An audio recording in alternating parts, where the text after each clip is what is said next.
Oi pessoal, professora Maísa com você, novamente para pensar língua portuguesa, gêneros discursivos e textuais, não é? Reportagens a respeito da vida, entrevistas, textos que estão na nossa vida, que permeiam o nosso social e o quão importante é nós aprendermos, analisarmos, estudarmos estes gêneros. Para quê? Para nos desenvolvermos como leitores e escritores críticos, leitores que sabem interpretar um texto, que percebem os nuances textuais, não é? A gente não está falando de leitura no nível superficial, estamos falando de nos aprofundar e de perceber aí riquezas, construções dos textos, ok? Bom, antes de começar, você já sabe, você tem que fazer o seu registro de chamada, né? O seu registro aí de frequência lá no Google Class, né? Você sabe também que o registro é feito com exercício, você já sabe disso. Vai lá, espera um pouquinho, de repente, depois você vai lá fazer esse exercício, tá bom? Quem está entregando na escola precisa ficar antenado. Está assistindo na TV, né? Não deixa de assistir, fica firme e com material também, né? Tudo bonitinho. E você sabe que você tem que entregar as atividades para o professor com nome, número, todas feitinhas, bem bonitinhas. Não conseguiu fazer uma ou outra, tudo bem, mas tenta fazer o máximo possível, né? Se você fizer a aula, estudar, você consegue, né? Às vezes aí também trabalhar com o livro, pesquisar, você consegue responder as questões e entregar lá na escola, tá bom? Fica ligado porque estamos fechando o trimestre, então observa as notificações do professor, observa as avaliações que ele deixou, tá certo? Beleza, gente? Vamos começar. A nossa aula continua discutindo reportagem, né? Nós fizemos uma aula sobre reportagem na aula passada, uma reportagem sobre vitimismo e nós vamos manter essa discussão, tá certo? É um olhar sobre vitimismo que está dentro dessa reportagem lá da UOL, do site da UOL. É óbvio, pessoal, que a gente não tem a ilusão de exaurir o tema, de aprofundar demais, porque é uma aula simples para a gente conhecer um pouco. Óbvio que tem discussões mais profundas, tem nuances, tem teorias sobre isso e várias questões, tá? A gente está olhando uma reportagem, uma análise para a gente começar a pensar sobre o tema, para daí para a gente se instigar nesse sentido, tá bom, querido? Vamos falar das características do gênero, olha lá os objetivos da aula. Vamos pensar em algumas marcas linguísticas, alguns efeitos de sentido, tudo que a linguagem traz para nós, ok? Vamos lá? Para entrar no tema, eu vou continuar pensando na vitimização, né? Nesse aspecto negativo de se manter no papel de vítima. Não estamos falando da vítima legítima, não estamos falando de uma pessoa injustiçada, né? Não estamos falando disso, estamos falando daquele papel, daquela doença, daquela questão aí da reclamação demais, etc, tá? Bom, para isso eu trouxe para vocês um poeminha da Priscila Prado. Você já conhece a Priscila Prado, poeta curitibana, e aí eu trouxe para você um textinho dela, um poeminha para a gente pensar. Olha lá, então veja, primeiro só se eu mostrar para você, ó, tem 1, 2, 3, 4 versos, né? E uma estrofe. Então vamos lá? São versos curtinhos. Então lá, só você pode, você não pode, só. Veja 4, né? Você tem 4 versos, poucas palavras e muita coisa para pensar sobre isso. Pergunta para você. Pensando no tema vitimismo estudado na aula passada, vamos relacionar com vitimismo, tá bom? Lá, observando os 2 primeiros versos. Então, os 2 primeiros versos, que ideia podem dialogar com o tema estudado? Então, os 2 primeiros versos, só você pode. Qual a relação com o vitimismo que você pode fazer? Né? O que você pode pensar que tem a ver com o tema que a gente viu na aula passada, com alguma ideia da aula passada? Letra B. E os últimos versos, né? Ó, você não pode, só. Também pode ter a ver com o vitimismo? A gente poderia relacionar alguma coisa? Tenta fazer uma relação aí, fazer uma intertextualidade, relacionar textos aí, tá? E aí eu volto com você.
Então, e aí? Você deu uma olhadinha? Olha só, os 2 primeiros versos, quais as ideias que podem dialogar com o tema? Só você pode. Né? Então, o que a gente observa? Na discussão de vitimismo, observa-se o quê?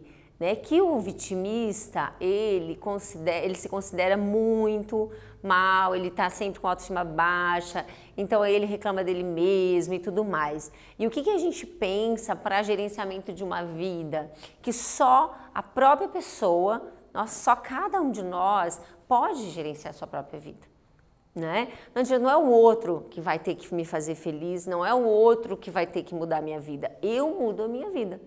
Né? Claro, dentro do que eu posso, né? Claro, no meu tempo, na minha idade, tudo mais, o que eu posso fazer para mudar e para melhorar. Né? Então, é nesse sentido, aqui a resposta A, o eu lírico anuncia que só você pode. No primeiro verso, né? A ideia de sozinho, só eu, como também de somente.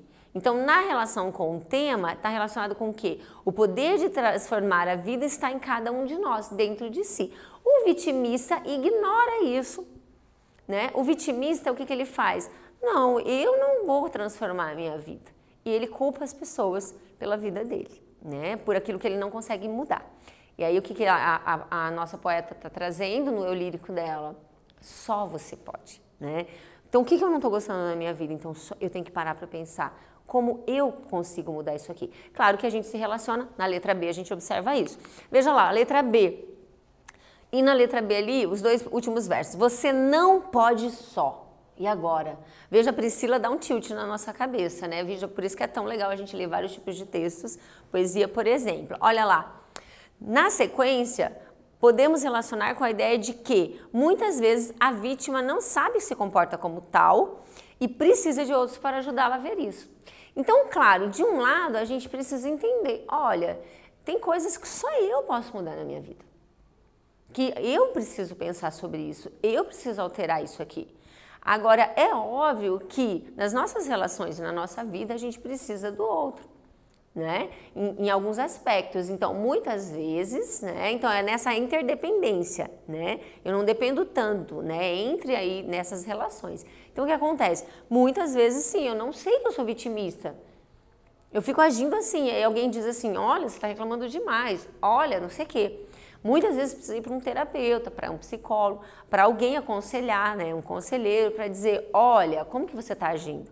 Então, a relação com o outro, muitas vezes você não pode ir só. Então, é nessa relação que a gente aprende a viver. O que eu sei que eu tenho que mudar e o que eu sei que eu preciso do outro para me ajudar. Tá certo? Beleza, querido? Vamos lá? Vamos para a nossa reportagem. Vou retomar com você a reportagem, tá? E aí depois a gente vai para exercícios. Lembrando aí do contexto dela, lá na UOL, site da UOL, Viva Bem, na seção Equilíbrio. E aí você tem ali, novamente, você pode estar se fazendo de vítima e nem perceber, entenda os sinais, você tem a foto, ok? Estar se fazendo significa então que a pessoa não é, mas ela está se fazendo, tá? Aí você tem lá o título e aí vamos para, aqui a gente tem, eu vou dar uma lidinha com você novamente, né, na reportagem e aí depois a gente continua para exercício, tá bom? Para você lembrar. Vamos lá. 1. Se frases como isso só acontece comigo ou nada dá certo para mim são frequentes no seu repertório, é possível que você esteja adotando uma mentalidade de vítima diante das circunstâncias da sua vida. 2. Em diversos momentos da vida as coisas podem fugir do nosso controle e algo que desejamos pode não acontecer como planejado. Uma oportunidade profissional não alcançada, uma prova com resultado ruim, um relacionamento que chega ao fim contra a nossa vontade. Algumas vezes, inclusive, vivenciamos fatalidades que nos marcam de maneira mais profunda, gerando maior dificuldades em superá-las. Ok? Isso acontece com todo mundo, não é? Né? Com todas as pessoas, não tem nenhuma exceção, lamentavelmente ou felizmente, não tem exceção. Todo mundo passa por isso alguma vez na vida. Na 3 lá, a recorrência de situações que dão errado, entretanto, nem sempre é possível, aliás, desculpa, nem sempre é simples fruto do acaso. ou de um suposto complô cósmico que impede a nossa vida de seguir o fluxo que planejamos. É possível que determinadas situações que aconteçam como consequências de atitudes ou displicências que permeiam, né, nosso comportamento. Então, na verdade, as situações podem ser consequências do modo como a gente está vivendo.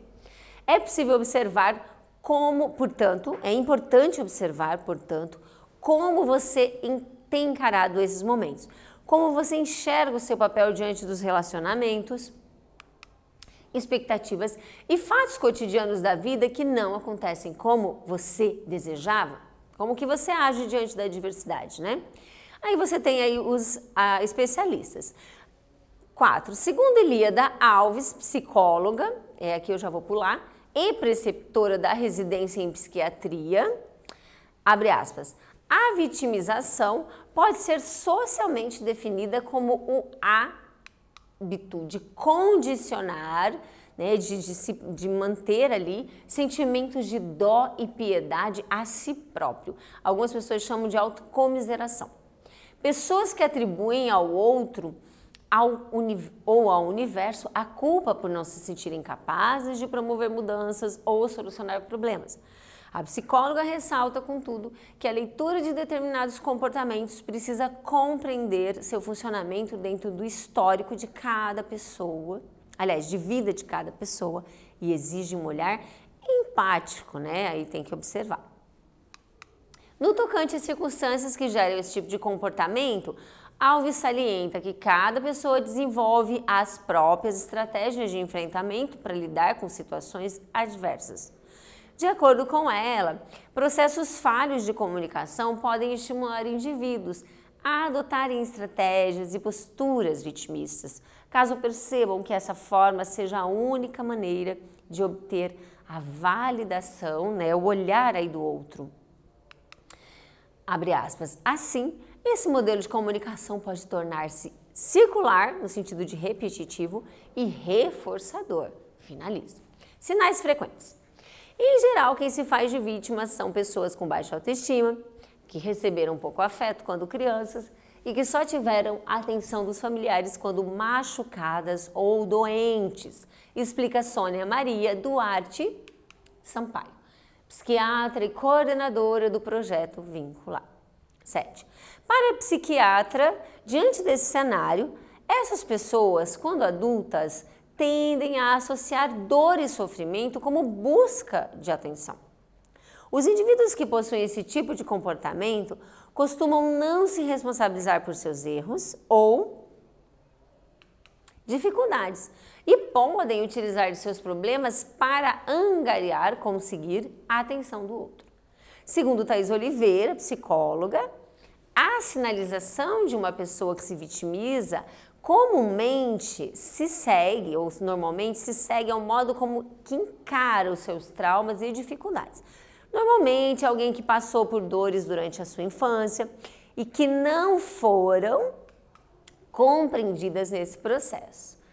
Adiciona. Para a psicóloga, ao negar a possibilidade de enfrentar estes problemas, a pessoa adota uma postura de vítima e acaba acreditando que a história dela é sempre mais triste, dizendo que as coisas nunca dão certo para ela ou que a vida é injusta. Finaliza. 9. Alves e Oliveira destacam também a importância do acompanhamento psicológico nestes casos para que o indivíduo consiga potencializar o seu processo de autoconhecimento. Desse modo, a pessoa tem mais chances de reconhecer esses comportamentos em si mesma, aprendendo a olhar para si através de uma outra perspectiva e questionando esse papel.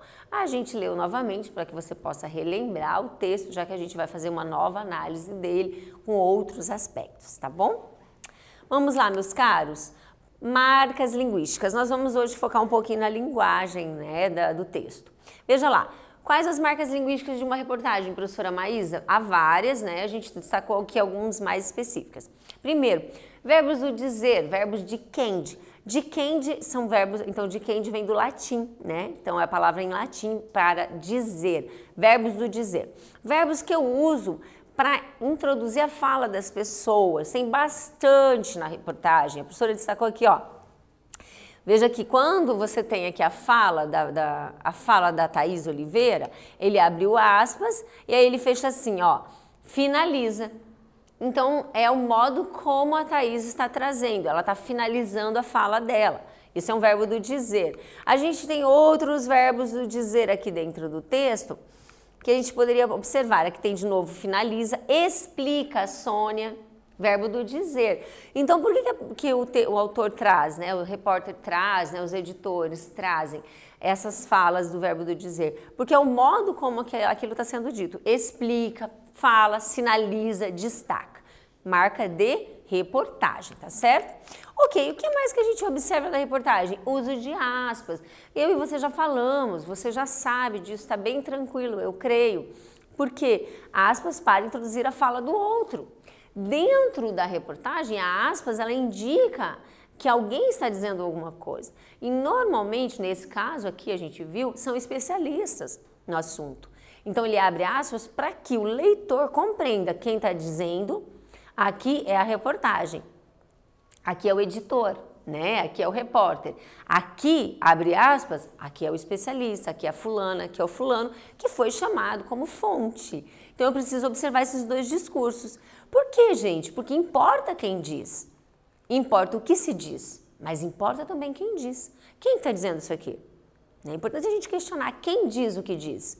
Essa pessoa tem autoridade para dizer isso? Essa pessoa tem estudos sobre isso? Ou ela está falando por falar? Né? Então, por isso a reportagem traz as aspas aí. Expressões de conformidade. Como eu trago depoimentos, é comum a gente ter assim, segundo fulano de tal, segundo Alves, de acordo com, né? Por quê? Porque eu tenho que introduzir a fala da pessoa, de acordo com ela, segundo ela, nas palavras dela. Então, nesse caso, essas expressões são bem comuns. Você observa aqui que ele vai usar bastante dentro do texto, ó. Parágrafo 8. Segundo Thaís Oliveira, tá? De acordo com, né? Segundo essa pessoa. O repórter está dizendo, olha, não sou eu que estou dizendo isso, é a especialista. Tá bom, querido? Ok. E dirigir-se ao leitor também é uma marca da reportagem, né? Quando ele diz você. Gente, isso impacta. Você está lendo e você fala, nossa, será que eu sou assim? Quando ele chama você para dentro do texto, né? Então é uma interpelação, esse chamamento aí, tá bom? Isso aparece dentro do texto? Sim, eu e você vimos lá no início, muito claro dentro do texto dessa reportagem, ó. Olha ali, ó, ele chamando você para pensar. Como você enxerga o seu papel diante dos relacionamentos? Como você se vê? Você se vê sempre vítima no relacionamento? Será que você não está no papel de vítima? Né? Então aí também, olha, então ele está chamando você aí para o texto, chamando para reflexão, para interagir, ok? Vamos para os exercícios, vamos pensar um pouquinho, vamos analisar um pouquinho tudo isso que a gente acabou de falar, sempre refletindo aí na nossa postura aí diante do texto, diante da vida. Exercício 1.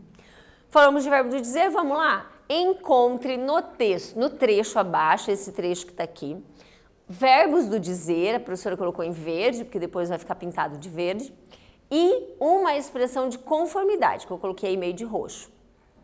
Então, eu quero pelo menos duas aí. Um verbo do dizer e uma expressão de conformidade no trecho que eu separei. Olha lá. No tocante às circunstâncias que geram esse tipo de comportamento, Alves salienta que cada pessoa desenvolve as próprias estratégias de enfrentamento para lidar com situações adversas. De acordo com ela, processos falhos de comunicação, etc. Vamos lá? Identifica aí para mim, anota aí no teu caderno uma expressão, um verbo do dizer e uma expressão de conformidade. E aí eu já volto para a gente revisar para a aula.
Então, você achou, né? Vamos lá ver? Olha lá, gente, a professora marcou com as cores, né? Então, o verbo do dizer em verde ali, ó, Alves salienta, salientar, né? Aí destacar, né? Ela salientou, ela destacou. Então, é um verbo do dizer que a gente pode começar a usar no nosso vocabulário, né? Legal aprender novos verbos. Então, ali, Alves salienta. E depois a gente tem ali em roxinho, de acordo com ela. De acordo com ela é uma expressão de conformidade, conforme a pessoa, conforme ela disse, né? Então, de acordo com ela ou conforme também daria para usar. Conforme ela, conforme a especialista.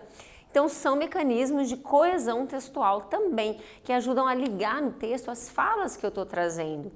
Né? Porque como que eu vou falar isso aqui? Peraí, como que eu faço para trazer a fala dessa pessoa? Eu tenho que introduzir a fala dela. Então, eu uso uma expressão aí conformativa para poder trazer essa fala, tá bom? Ok, vamos para um quiz agora, complementando aí a questão dos verbos do dizer. Os verbos do dizer, comuns em uma entrevista ou reportagem, podem ser salientou, afirmou, disse, finalizou. É verdadeiro ou é falso isso aqui, gente? Tem algum verbo ali que não é do dizer? Não, né? É verdadeiro, né? Então são verbos que eu posso estar trazendo na indicação das falas das pessoas, tanto em entrevistas que a gente já estudou, como reportagens. Exercício 2, função da aspas. Qual é a função da aspas nesse trecho, né? Eu sei que a aspas pode ter também uma função quando eu trago aspectos aí irônicos. Eu digo assim, ela disse que não quis ir. A gente faz isso assim, ó, na oralidade. Você diz assim, ela disse que não queria ir, que não estava bem. Então, eu estou trazendo uma ideia irônica de que aquela pessoa estava mentindo, que ela tá falando uma coisa que não é, né? Então, às vezes até a gente usa, né, entre aspas, não sei o quê. Então, é muito legal que a aspas, ela acabou vindo para a oralidade. A gente usa aspas e fala aspas, é muito bacana. No texto, ela tem várias funções também. E aí, nesse caso, qual é a função? Eu vou ler para você e você vai depois responder aí, vou te dar um tempo. Para a psicóloga, ao negar a possibilidade de enfrentar esses problemas, a pessoa adota uma postura de vítima e, abre aspas, acaba acreditando que a história dela é sempre mais triste, dizendo que as coisas nunca dão certo para ela ou que a vida é injusta, fecha aspas, finaliza. Então, qual é a função? Tempo e eu volto.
Então, gente, só uma coisa. Esses dias eu participei de uma live e aí alguém disse assim pra mim, o pessoal do Aula Paraná Memes, né? Memes Aula Paraná. E aí eles disseram assim, professora, como que é a produção das aulas, né? Porque vocês têm curiosidade. Deixa eu contar uma coisa pra vocês. No intervalo da produção a gente vai falando de várias coisas. O que a gente tava falando agora? De hambúrguer e de bacon, gente. Quem que colocava hambúrguer bacon no hambúrguer? Como que era pra fazer? Olha isso, gente. Então a gente tem vários assuntos aqui na nossa produção aí nos intervalos, tá bom? Então fica uma curiosidade, né? Então fiquem sabendo que não é só de conteúdo que a gente fala. A gente fala de muita coisa, tá bom? Vamos voltar para a função das aspas? Olha lá. O que tem aqui de função? Como que é, professora? O que está funcionando aqui? Como que funciona aspas nesse trecho? Ó, nesse trecho serve para observarmos a fala da especialista psicóloga sobre o comportamento de vítima. As aspas auxiliam o leitor a separar os discursos, o que é do jornalista e o que é da fonte, uma vez que quem diz é tão importante quanto o que se diz, né? Então veja, a professora já falou disso, então estou retomando. Vamos lá? Exercício 3, meus caros. As expressões de conformidade servem para relacionar ideias dentro do texto, para relacionar, para ligar uma ideia a outra, para não ficar aquele texto fragmentado, né? Indicando as falas das fontes. A alternativa que não apresenta exemplos dessas expressões é. Então, qual das alternativas não é expressão conformativa, não são expressões de conformidade, tá? Vou te dar tempo e eu já volto.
Então, pessoal, antes deixa eu só...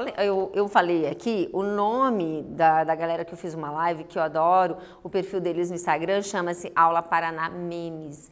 E eu quero mandar um beijo para essa galera que tem feito a nossa quarentena mais feliz, né? A gente se diverte vendo os memes do Aula Paraná Memes, então é bem bacana. Um beijo para esse pessoal, para a equipe toda, uma galera aí que pensa coisas diferentes e coisas bacanas. Com certeza tem auxiliado vários adolescentes e pré-adolescentes nessa quarentena, né? Obrigada, queridos. Bom, vamos continuar então? Olha só, o exercício 3, então, para você observar a alternativa que não é conformativa. Nós vemos aqui, isso por quê? Né? Veja, ó, segundo fulano de tal, é conforme fulano de tal, ok? Conforme especialista, sem dúvida. De acordo com, também. Agora, isso porque é uma explicação, não é conformativa, não é conforme, não é segundo, né? Então, não serve para introduzir a fala de ninguém. Então, essa letra ali, letra C. Exercício 4, para a gente continuar pensando na nossa reportagem aí, olha lá. No trecho, vamos ler aqui primeiro o enunciado. No trecho, o recurso de interpelar o leitor está ocorrendo. Explique-o. O que é interpelar o leitor? Falar com o leitor. Explica para mim como isso está acontecendo nesse trecho. Olha lá, ó. Se frases como isso só acontece comigo ou nada dá certo para mim são frequentes no seu repertório, é possível que você esteja adotando uma mentalidade de vítima diante das circunstâncias da sua vida. Vamos explicar isso linguisticamente? Como que eu estou interpelando o meu leitor linguisticamente? Que aspectos da linguagem que eu uso para fazer isso? Tempo e eu já volto.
Então, olha lá, vamos lá.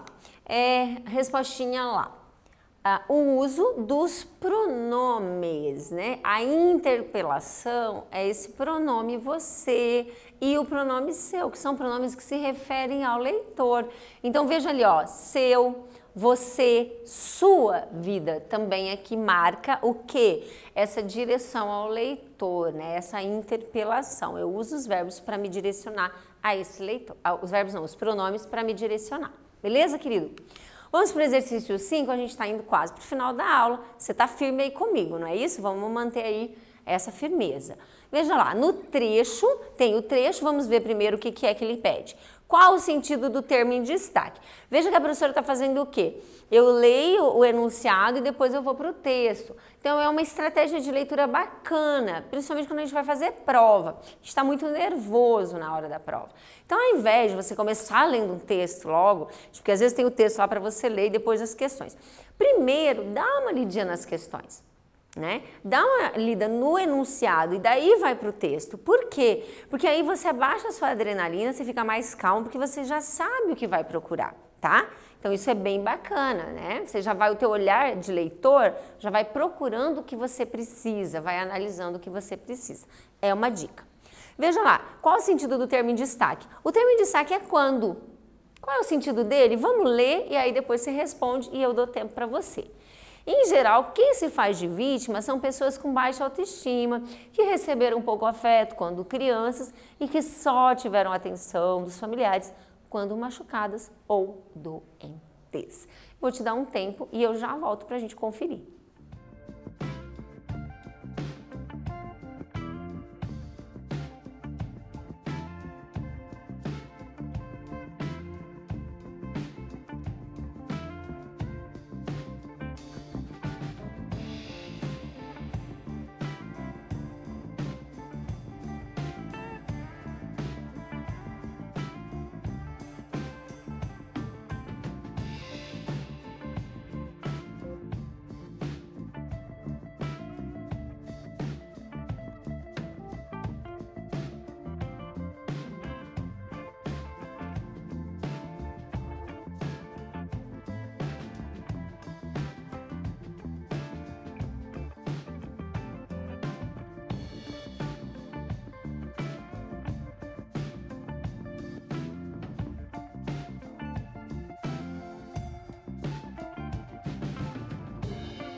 Então, você conseguiu responder? Olha lá o sentido do termo, né?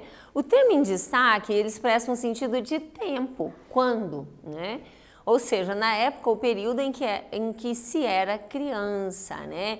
Então, veja, o vitimista tem essa relação com, muitas vezes, essa construção na criança de ter atenção somente quando estava doente e etc, tá bom? Bem, querido, vamos lá para um quiz? O quiz tem relação com o período composto e a professora fez aqui uma brincadeirinha para a gente lembrar. O período composto, ele é composto por mais de um verbo. Falou de período composto, estou falando de mais de um verbo. Tem que ter 2 ou 3, né? 2 ou mais verbos, certo? Ok. Segunda coisa que você aprendeu, que o período composto, ele pode ser por coordenação. Né? O período composto por coordenação, o que você aprendeu com o professor Anderson? Que ele tem orações que são independentes, semanticamente, no sentido. Então, elas não dependem uma da outra, certo? Então, nesse sentido, o período é coordenado, certo? Terceira coisa que a gente observa, que daí eu estou retomando agora, é que nós temos o período por subordinação, composto por subordinação. O por subordinação, ele é dependente, as orações dependem uma da outra para trazer sentido. Vamos ver o exemplo agora aqui no quiz. Olha lá.